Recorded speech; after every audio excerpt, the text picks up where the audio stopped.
Yeah, it's this. And there's more information in like a link near it. Cool. Anyways. Alright. Welcome, ladies and gentlemen, to my patch 7.16 rundown. In this patch, we talk about why Ardent Censor should be nerfed and why it is not nerfed and how mad I'm going to be because of it. I guess not really, but I'm kind of curious to see which way Riot pivots in terms of addressing champions. A lot of times, Riot has kind of nerfed and buffed stuff in a different way, and where they buff or nerf associated items or champions, and then a champion is still strong, and then they nerf the champion after that, and then they nerf the item that caused them to be problematic, and the champion or item is still relatively weak or relatively too strong. And they've been getting better at this over the years. But one of the things that really stood out to me, and one of the things that like kind of really put us in our current meta right now, is because way back in patch, I have to go double check because this is actually kind of important. So I think it's this.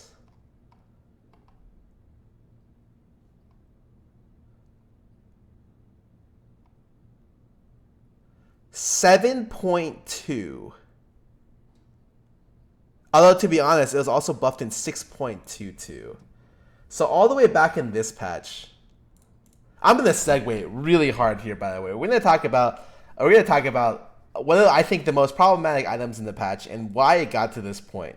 So one of the things that makes this patch very much focused and like pretty much creates the entire bot lane or support meta and a lot of the like kind of overall meta is the fact that shield supports are really powerful right now. Stuff like Cesuna, stuff like Janna, really strong. And part of the reason why is because Ardent Censor exists. And it's gotten so bad to where like if you can brute force Ardent Censor with Trundle or Taric running Stoneboard Pact on Trundle, then you do it because the item is so good.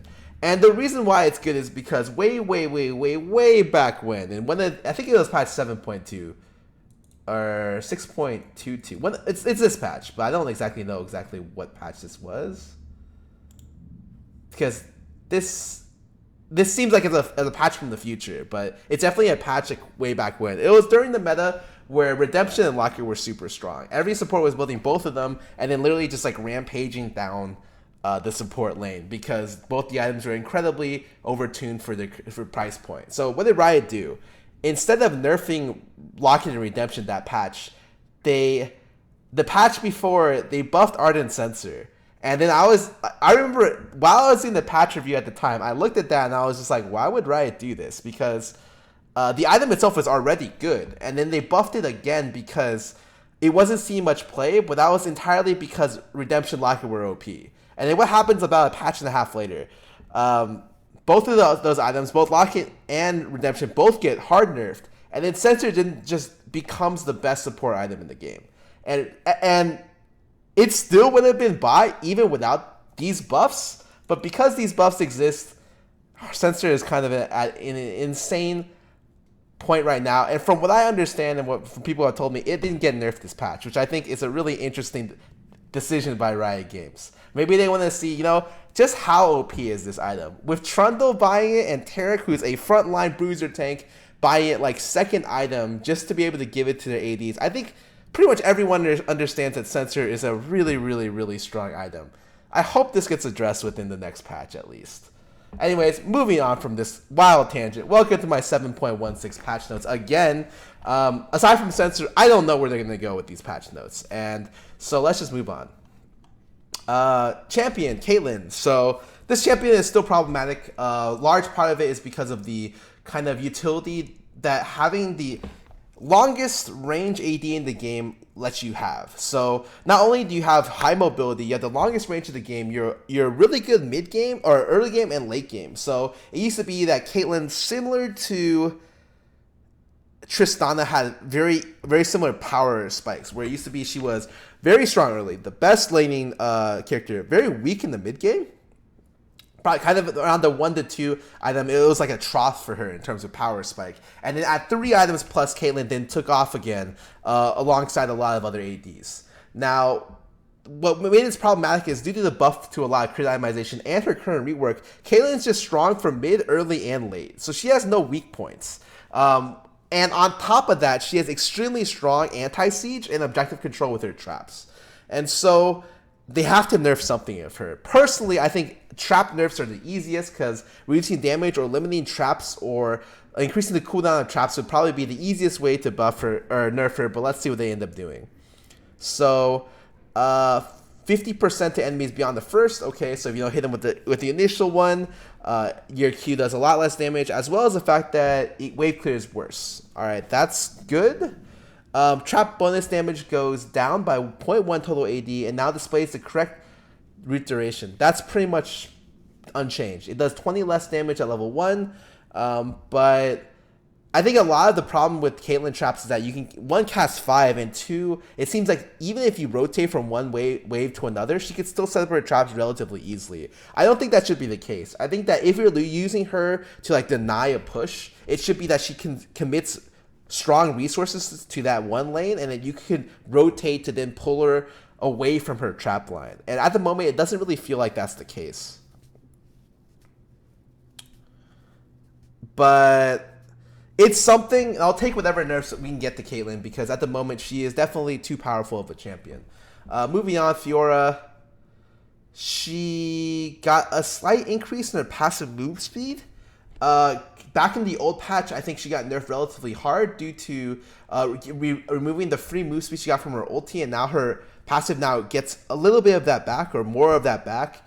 The biggest thing with Fiora is actually not this. Like, that nerf to Fiora sucked, right? Not having constant move speed when you're ulti up was a really big deal. One of the bigger things is actually Bramble Vest causes her to be extremely hard to play Fiora into Bramble Vest stuff, because the stuff that she counters, tanks, she actually doesn't counter that badly with Bramble Vest. And it's at the point where usually when you're the Fiora versus the tank, you're topped off and you're slowly chipping down the tank. But in the reality, what happens now is up until you get 2 items, like, she doesn't become that oppressive. Like, you're chipping the tank down as Fiora, but the tank's also chipping you down a little bit. And so it means that you're more open to ganks, and it's quite frankly not as easy to lane with her as it was before, which is, I guess, an okay thing to have in the game, but definitely something that directly affects Fiora as a counter item, so to speak. I think Fiora, and if you saw the last COG game where COG played, I think against TSM, you can kind of see Fiora, like, what makes Fiora relatively not that good right now is because she's not able to really assert her dominance up until later item points, because it's hard for her to really, really beat down a person when they can rush Bramble Vest first. Anyways, moving on. Kayn. So there's just more bug fixes. Can no longer chance. Oh wait, no, that's not a bug fix.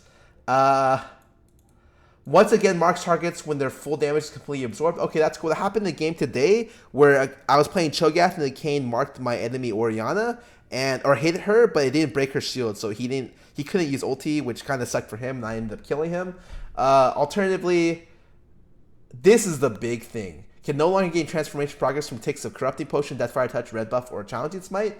What that really means is, yeah, you don't get the luxury of being able to transform as easily. And this affects all Kayns. Like, red buff is something that you get a lot, and it essentially makes it so they don't want to have mid Kayn in the game, which, by the way, not a very good champion in the first place. So you should really only see Kayn, I guess, top lane and in the jungle, and generally people will start going Storm Raiders if you're going blue, or I guess Fervor if you're going red. You'll see that a lot more now, and Kayn should on average hit his transformation about 2 minutes later. I don't know if that definitely is like a relatively big nerf to him and as a whole, because his transformation is very, very powerful. So less of a bug fix, more of a, he got nerfed. All right. Moving on, Maokai, super powerful champion right now. Definitely deserves nerfs. Strong in both the jungle and the top lane role. So what is it going to do? So it makes it so his Sapling Toss does less damage early, okay, affects leashes quite a bit when jungling, and Brush Sapling max damage goes from 12 to 16%. So E is no longer a 1-point wonder anymore. Instead, this is just a straight nerf to his ability to jungle for the most part and set up leashes, which I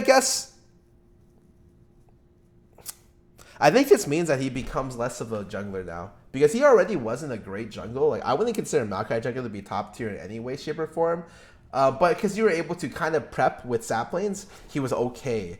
But even if you prep now, it doesn't seem to be that great, and his speed got a lot slower. So I would say he definitely takes a backseat to stuff like Sedge, Gragas, and Cho'Gath now, for sure, and is relatively more pushed toward the top lane role than anything else. And in the top lane role, he can't hard leash for his teammates anymore, which is a nerf, but probably one that was necessary.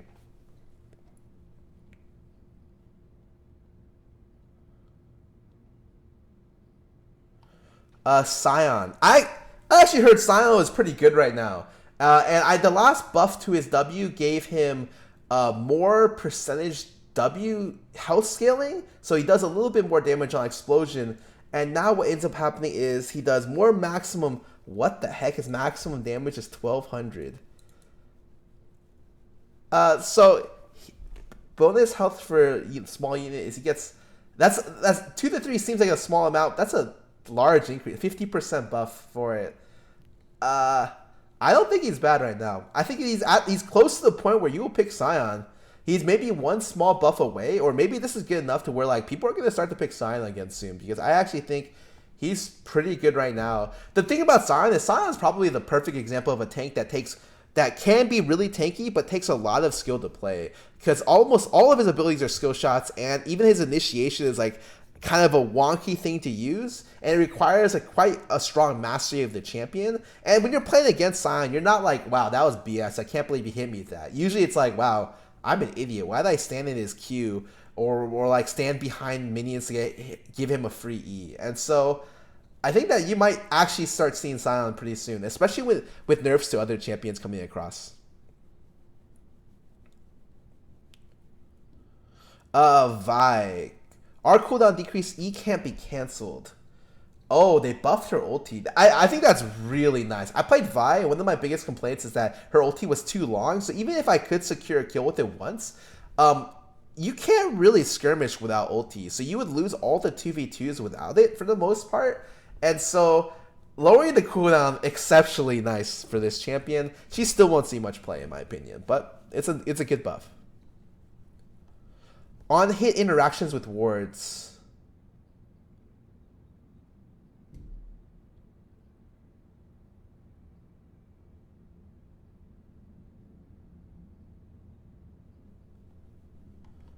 Okay. It's so some things that don't proc against wards, okay? His third, you can't heal off wards anymore, all right? You can't hit off wards anymore. You can't on-hit wards anymore. And you can't proc your Riven passive on wards. So, good for everything but Aatrox, who got minorly nerfed because you can lifesteal on the third hit. Okay, cool. Nothing really big. Mid lane Worlds balance. We're fast approaching the Worlds patch 7.18. Give me a sec. Let me see what patch is. This is 1.6, right? So we're 2 patches away from Worlds. Okay. Last marked the preparation of our light changes to 20 or some champion. 20 some champion. Oh yeah, that's last patch. That work continues with 7.16. So they're going for mid lane, which means they should be nerfing Cassio, Talia, or Orianna, if that's true, because those are probably the 3 most dominant mid laners at the moment. So Cassiopeia mana per level increased, okay. So she's slightly weaker early game, so that she can't spam her E nonstop, which probably prevents her from throwing 1 or 2 abilities extra early in lane. It's okay nerf. And what happens? Damage versus poison targets got increased early game to decreased late game, but with a slightly increased AP ratio. Overall, doesn't matter. She has a slightly stronger level 2. An even level 3, assuming you don't pick up W, and then slightly weaker throughout until insane AP rate amounts. Probably weaker overall. until like, yeah, really high 5-6 item amounts. Overall, not a big change for Cassiopeia. Very, very small minor nerf. If you're playing Cassiopeia, you probably won't notice this, to be honest. Corki, base attack damage got decreased by 3. Is this really a nerf?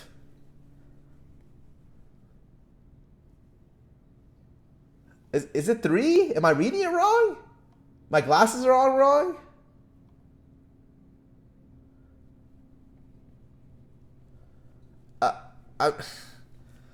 Come on, like, if you're gonna nerf this champion, there's a lot of ways you can hit him, right? Be like, okay, well, we're gonna nerf his attack speed scaling, so that late game he doesn't feel as strong as a full AD carry because he does almost complete magic damage on his kit. So we wanted him to see more like he scales a little bit worse in the late game, mid late game, and I'd be like, okay, that's a reasonable choice. It could be along the lines of, you know, maybe.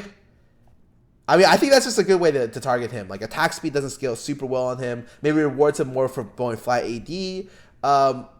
Maybe some kind of nerf that wasn't 3 AD. Like, this doesn't feel like anything, actually. Like, I would rather they have not included this in. Because this just seems like they know he's a problem, but they don't want to nerf him. So they're just giving him, like, a small tap on the shoulder. Like, you know what? You did bad today, Corki, but not as bad as Cassiopeia, Talia, or Ori. So we're watching you, but, like, not that closely. I mean, 3 AD is like a decent. It's like what? It's like 7%. It doesn't feel like a great nerf.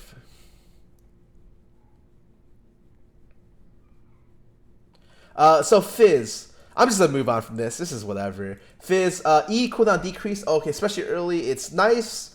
Doesn't necessarily change anything. Fizz at the moment, if Riot wants to see Fizz being played, the other mages need to all get nerfed, and Syndra probably needs to come back into popularity. And if that's true, then you'll probably see Fizz played from a bunch of different random mid laners who tend to just pick up Fizz, who are very, very strong at Fizz. Usually, Flash Wolves always has like what they had Westor before, and even I think Maple plays Fizz too. So usually what happens is Fizz will come back if the mid lane meta changes to stuff that he's good into. So stuff like TF, stuff like Syndra. If it changes to that, then you'll see Fizz again. Oh, it's AHQ. I'm an idiot. My bad.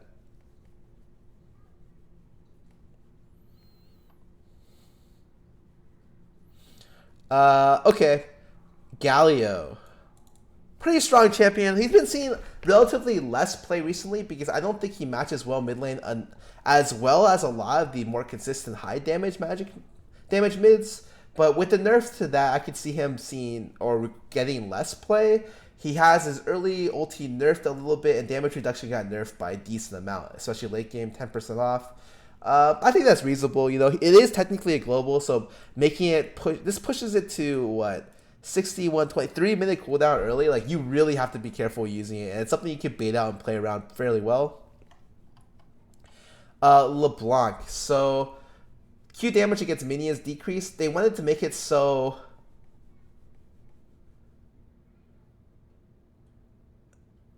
they plan on revisiting her later on, but they just want to tackle a wave clear at the moment. Okay, so they're making it so that you need to have later, like, probably more levels into Q so it does more damage before you can wave clear. So probably it means you can't wave clear at 7, I think. You have to wave clear backline at 9. That's a pretty decent nerf, actually, to any mid laner. I don't think it'll change her relative strong. Like, I think she'll still be relatively strong. She's still one of the best setups in the game at setting up junglers and getting kills, and she still has really insane synergy with Gunblade. So I don't see there being much of a problem here. Orianna. So this is a champion everyone complains about. And yeah, she's good. She's really good. At the moment, people really only counter Ori with Syndra and Lucian, and then Talia has a decent matchup into Ori as well. But what happens? So her W base damage got decreased.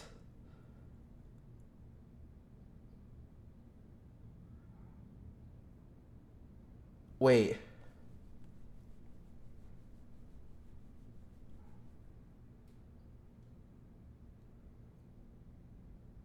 What?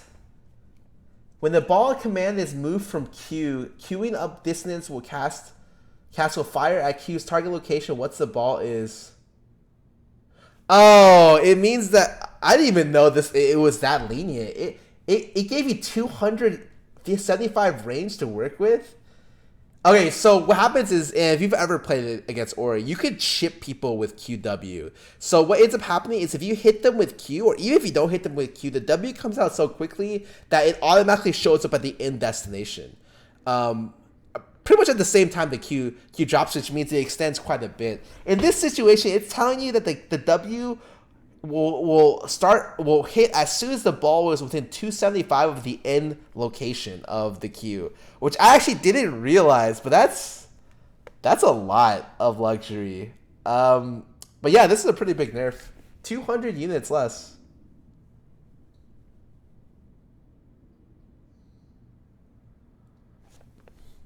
What's this next one? Base shield lowered by 20 at level 1. Okay. E's damage is unlisted. I don't think it even makes Orianna unplayable. It just means that if you're spacing at max range, you can't get the consistent QWs from like really far away that you could before, which is good because a lot of Ori's strengths and a lot of what really top tier mid laners have as strengths are their ability to control stuff at range. And this directly affects her ability to control stuff at range, which is, I think, a good place to hit her. And they lowered her shield, so she can't just ignore harass.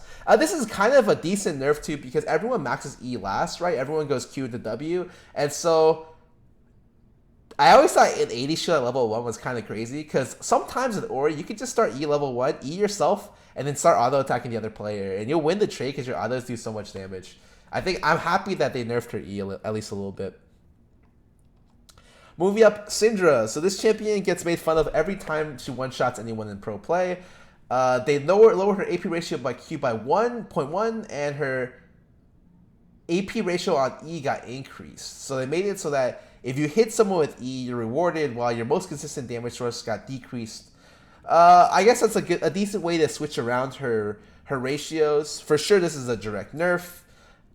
She's still going to be played a lot, but this is a minor tap for her to be able to cut off a little bit of her high power. She's still going to be really good. Now this is the thing I was hearing about. So Taliyah right now, for people who don't play her, her Q is a wave clear, poke harass ability with a low cooldown and low mana cost and a solo proc Thunderlord. So it's just like, I guess a lot of people are switching to Storm Raiders, but it can solo proc Storm Raiders too, let's be real. So it's just like, it's everything good possible in one ability on a low cooldown. And it was really, really low mana to the point where if you're watching pro games and they're playing against hard matchups, they're playing against like Kassadin, or you see them playing against Syndra, a lot of times you'll see the Taliyah. This is like actually annoys me. The Taliyah player can get away with going Mercs, Doran's Ring, Merc Treads, or Doran's Ring into Boots into Banshee's Rush, because she doesn't have mana cost problems or that much. So a lot of times you'll see mid laners go Lost Chapter into whatchamacallit, Banshees, but she can skip the Lost Chapter sometimes. I don't think that should be possible. I think if you're going to commit for a defensive item first, you should have mana problems. I think now it'll definitely be something where they force her to buy in Lost Chapter early, but this is a significant mana nerf, like quite a bit, especially at max ranks. I do think this is a good place to target her for nerfs because, yeah, Q shouldn't be free, essentially what it was before.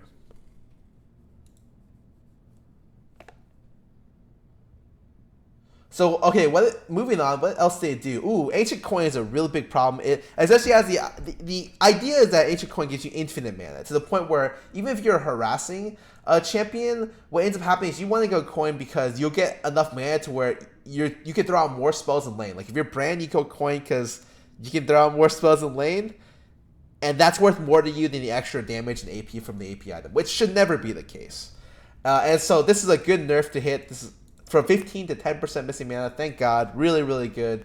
I'm surprised they didn't nerf the gold a little bit as well, because I think that it shouldn't be self-functioning as the highest gold for staying like next to the AD. Like you should be, I don't want to say punished, but you should not be getting this much gold for literally just like AFK next to your lane, as opposed to like moving around constantly. Cinder Hulk enchantment combined cost got increased by 75. Legit not even a nerf. Not many people are going to notice this as a jungler. If they had nerfed the cost of the original Bombing Cinder from 900 upwards 75, people would have noticed that. That would have been a big nerf. If they had noticed the mana regen, nerf to mana regen, people would have noticed that. Would have been a big nerf. This doesn't feel like anything, honestly. And please don't tell me you have to walk up to get coins. Like, it stays for so long, it's not really a big deal, to be honest. And this isn't a nerf. Updated visual effects to improve clarity. Okay, I guess that's cool. Or a buff or nerf. This is just, this got put in so randomly. Alright, anyways, vision ping. Oh, this looks interesting. So they finally add enemy vision ping is here. So right now, usually when I back ping or missing ping an area if I think a ward is there, or potentially if I think the jungler is there, but it's hard to differentiate because, right, like when you're playing the game, pings are like what saves you in solo queue, because a lot of times you don't want to type, like you don't want to interact with your teammates, because I'm not saying you hate your team, I'm just saying you just want to focus on the game, and typing is like taking away from that, right? So pings are like the gap between you having to type to communicate with your team and you like grunting. Like pings are your grunts.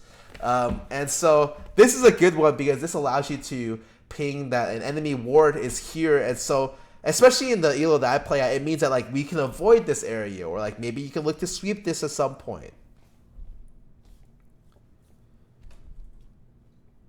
It doesn't, it's available key binding, but it's no default key binding, so if you manually set one. Okay.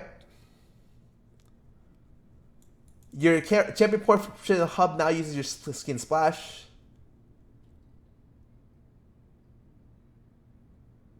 Things affected every single skin. I guess that's cool. I don't really care too much about skins, so whatever. Spectator indicated cleanup. Clean up some extraterrestrial visuals. Okay. The champion, the skin select menu will now pop up as soon as you lock in your champion. No more waiting. Oh, that's really good. So I can choose my skin early. Free to play rotation goes up by 14. That's really nice.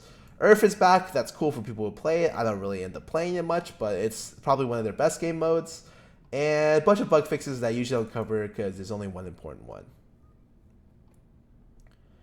And of the skins, all the battle boss skins are actually pretty cool. Wait, this is a Hextech Crafty exclusive skin? This is sick. This is like you're fighting a Dark Souls boss. Well, I guess that's why it's Hextech Crafty exclusive. Alright, as well as this, I had a lot of people ask me to look at Ornn because I already saw the video, but apparently they added a little bit more so that you can actually like see the full champion. And so I'm trying to figure out exactly where it is. Is this it? Yeah, okay, it's right here. I think it's right here. Alright, so I think this is the actual reveal. So Ornn is Riot's newest champion. From the videos that I've seen, he has two things that are really unique. Or three things, I guess. Which is really crazy. So usually when Riot does a new champion, they do one new thing. They tack on one thing that you're just like, oh, okay. Because it's easy to like kind of like baby people in with like small changes here and there. And you don't want to mix it up too much with one champion because then you're just like, well, he's all over the place. You're introducing 4 new things on every champ. This champ introduces 3 new things, which is kind of crazy. So the first one is the ability to shop without going back to the fountain. That one, pretty strong, to be honest. Really, really strong. You can't buy potions and you can't buy wards, which takes away a lot of the exploit potential. But imagine, I think that it's a really interesting concept that should be able to be exploited, but taking away those two, they take away 95% of the ways you can exploit the thing. So interesting, maybe not game breaking. Secondly, you're able to upgrade your allies' items for 500 to 1,000 gold, which is somewhat, it's new. I don't know how good it is because you're sacrificing personal gold for your teammates, but maybe it is worth it. And definitely in in-game situations at 6 items, it gives you a leg up on everyone else. And then thirdly, you increase the duration of CC for your team, which is a thing that's never been in the game before, so kind of a new mechanic. But before I talk too much into it, because I don't know the specifics of it, I'm just going to read on. So, more than demigods, Ornn values its privacy, dwelling in the solitude below the ancient volcano. He stokes bubbling cauldrons of molten stone to forge items unsurpassed quality. Okay.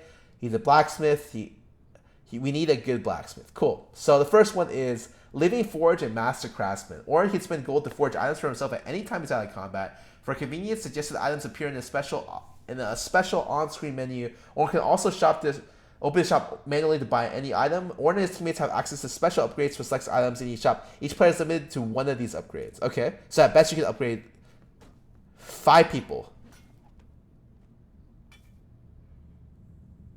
Oh, well, I mean, that's the worst video ever to explain this. Why doesn't it pop up with my suggested item menu so I can see like the others? That's so bad. Okay, whatever. That's his normal. That's actually like his normal. He's hitting an anvil. That's alright, whatever. I'm not even complaining anymore.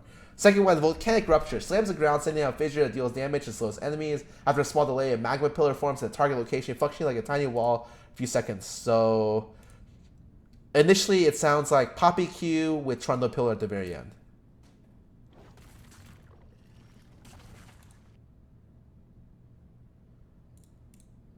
It doesn't persist as long as Poppy Q. That's not bad. I'm pretty much there. Very, very small Trundle Poppy Q into Trundle E. Very, very small Trundle Pillar, and the Q doesn't seem to persist as long, but the range, it doesn't seem that bad. Pretty good, actually. Looks like about 600 range, which as a melee champion means that you can look to contest like certain areas. Hard for people to walk up if you're able to put something in there and block them. Bellows Breath becomes unstoppable, shields itself, belches out flames. These flames deal a portion of the enemy's current health as magic damage. Of course they do. Enemies struck by a final gallop of flame become brittle. Ornn's basic attack knock back brittle targets. When brittle, enemies suffer a portion of their maximum health as bonus damage when struck by immobilizing effects. Mobilizing effects also last longer when used on brittle. Okay, so I get almost no numbers from this.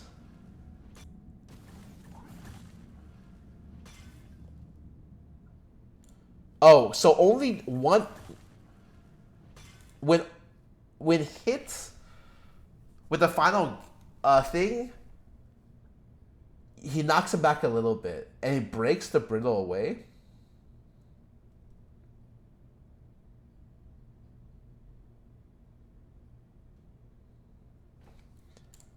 Huh. This sounded a lot more OP when I heard about it, but in this video, it looks like. So there's a trade-off, right? When you hit him with the Bellows Breath, you can wait for your teammates to CC them, which is probably not going to happen because in a fight, it's relatively hard for you to save your auto attacks or whatever for CC. So in skirmish situations, you can set up to where like if they're brittle, someone CCs them and they're CC'd longer. But in this situation, it seems like you knock off the brittle with the first auto attack, and when it knocks back the target.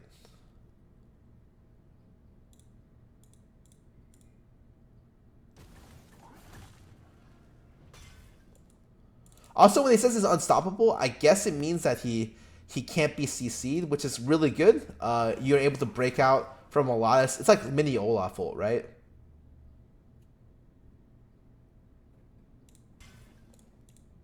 I want to know like what the AoE component of the thing is. So, for instance, and this is kind of confusing to me. So, like, usually what Riot does is when they show abilities, they show like the effective range that the ability does.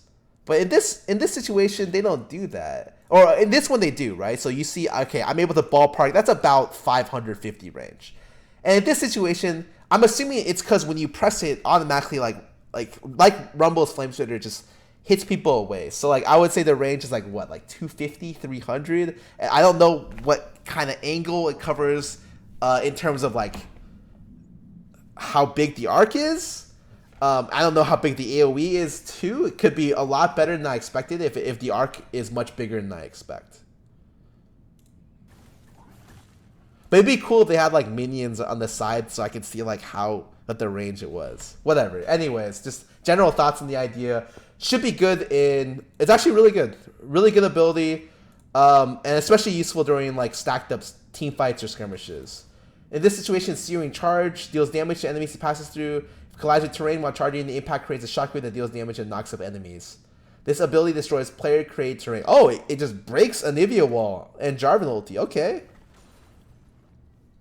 What a weird... That's another new thing. When have they ever had something that breaks player terrain?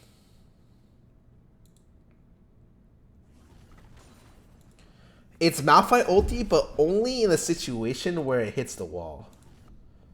The range is relatively decent as well. That's so weird. If it hits a wall, it hits Malphite ulti. Oh, it combos with your Q. Huh. That's cute. Oh, so he has built-in synergy with his kit, and you could probably work it with like Trundle as well as Anivia Wall, so he has added synergy with other teams that can create walls, and Jarvan ulti. Okay. Kind of cool. I like it when he has built-in synergy as well as potential team synergy. Call of the Forge God summons a massive fire elemental at a target location, then travels toward him. Him? Enemies run over by the elemental take magic damage and become brittle. Oh, okay. Ornn can recast his ability to charge forward. If he strikes the elemental with the charge, he'll redirect the redirected enemy with a knock up all struck enemies, dealing the same damage as before and applying the brittle effect. Oh, so it comes backwards. That's so weird.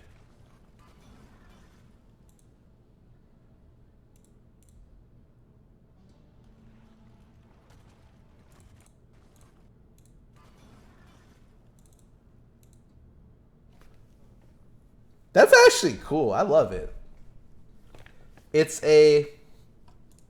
Well, one, the cast range for backwards is insane, right? You're looking at something like 2,000 range. And so really strong in terms of preventing dives. Even good at sieging. So really good thing. You're able to apply your brittle, which is this guy's entire kit kind of runs around the idea that brittle exists, right? And brittle is how this guy's effective during team fights as well. And so if you're able to apply brittle both ways, as well as have knock up CC, it's really strong.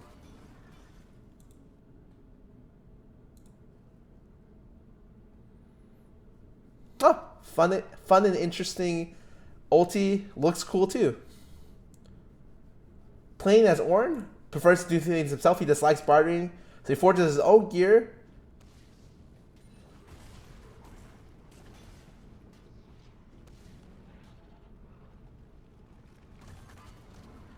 Wait. It was off the map when he cast that.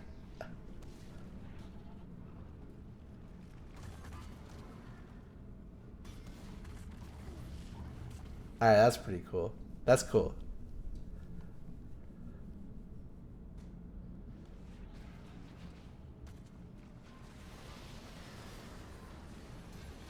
Oh. Oh, goodness.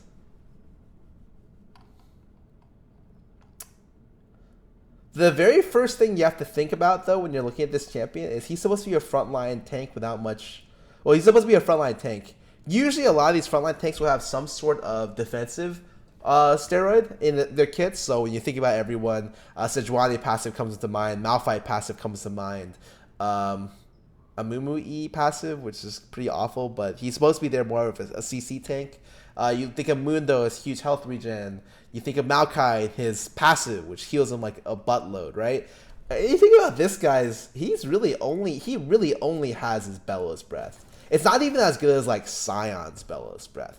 Or Scion's W, which gives him like an enormous shield based on his health. It looks like a relatively small shield. So as a defensive steroid, his defensive steroid is his CC, is kind of what they decided. It's similar to a Mumu E, to where like it's not going to be great for you. So if you do get caught in some way, you will die relatively quickly, is what it looks like. Sure, the CC immunity is good, but I mean that's like saying Olaf's defensive steroid is his ulti, but that's not even true. That's just like the way he's able to play the game, right? Like Olaf doesn't have many defensive steroids. His defensive steroid would, in all honesty, probably be his lifesteal, which isn't great. So just the first thing I thought of was that this guy doesn't have great defensive steroids, which isn't a bad thing. It means that Riot really focused on the CC rather than anything else as a way for him to. He takes less damage because he's seeing them, hopefully.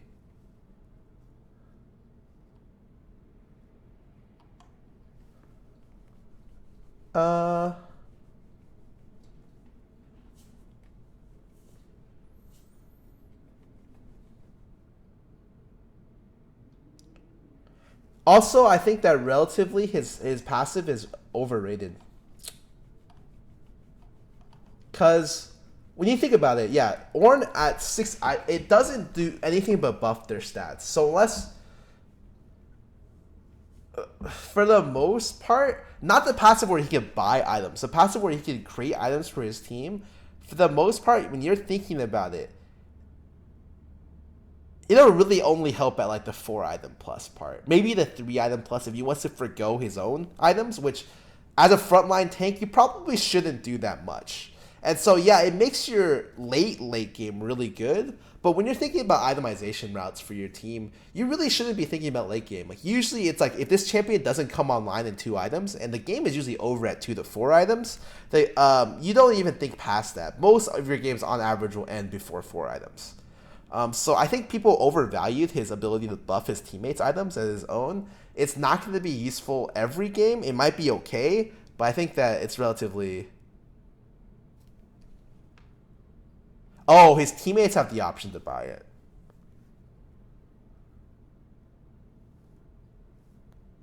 I mean, nothing really changes, though. Except for the option that he doesn't have to use his own gold for it. So it's just a little nice perk on top. But my initial idea still stays, my initial idea still stands, the idea that if you're prepping for super late game situations, it's not necessarily like that good, in my opinion.